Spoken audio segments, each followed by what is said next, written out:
So yeah, welcome everybody. This talk is about dos pájaros de un tiro, or what you say in English is two birds in one stone.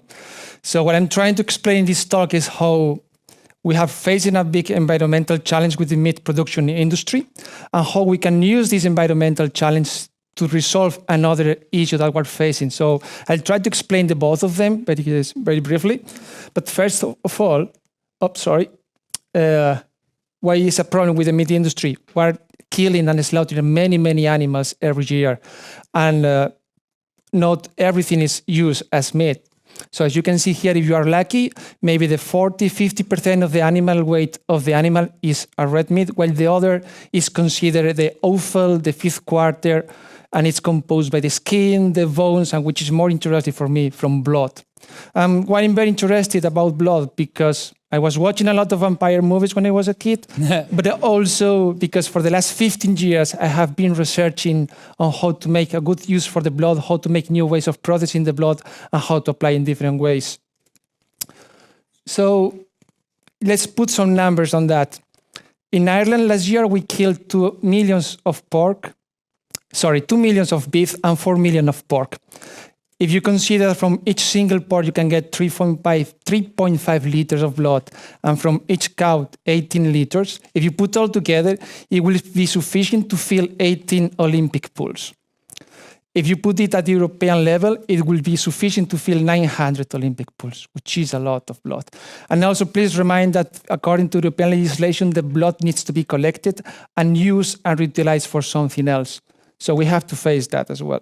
At the moment, as you can see, the blood is used for very little things, so it can be going to the black pudding and things like that. But the vast majority of the blood is collected, and as you can see, it can be separated into different fractions. One is the plasma, which is the liquid fraction of the blood, and the other fraction is the solid fraction of the red cells that Eduardo spoke before. Okay.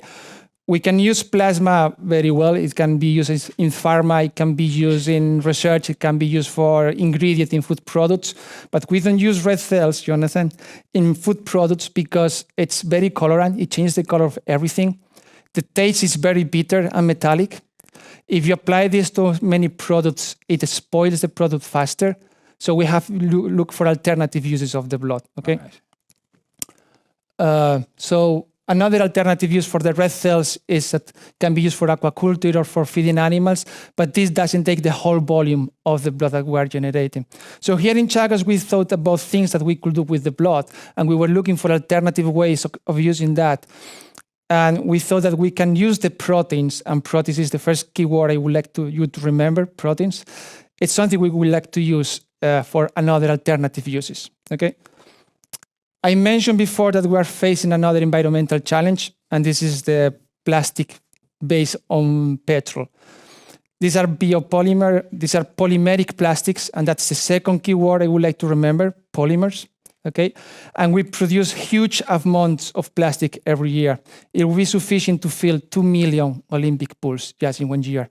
In the best of the cases, it can be recycled, can be reused, but the 50% of the plastic we generate every year is just used once, and it ends the most of the times in the environment. So this plastic degrades very slowly. It can take several years, up to 20, 30, 40 years or even more, and it accumulates in the environment. So nowadays in the oceans, you can find around 50 trillions of particles of plastic that goes to your water, goes to your fish. So it's coming into our diets. This amount is sufficient to fill around 1,300 pools, which is the equivalent of 1,000 of blue whales, which you can imagine how much plastic are in the environment. So we thought that what can we do with these two things? And if you remember, I mentioned that proteins and polymers are the main two words to remind. And the good news is that proteins are a type of polymers. So we thought, okay, we can use polymers or the proteins to make a polymer, to make a new bioplastic or new material. And we did it. It was not like that. It took several years, yes, for trying and research, but we find the ways to make a plastic out of the blood, which is that one, okay? That's the plastic we did. We were looking for applications. The main application we found is for food packaging. we can use this for food packaging, but we found another applications as well.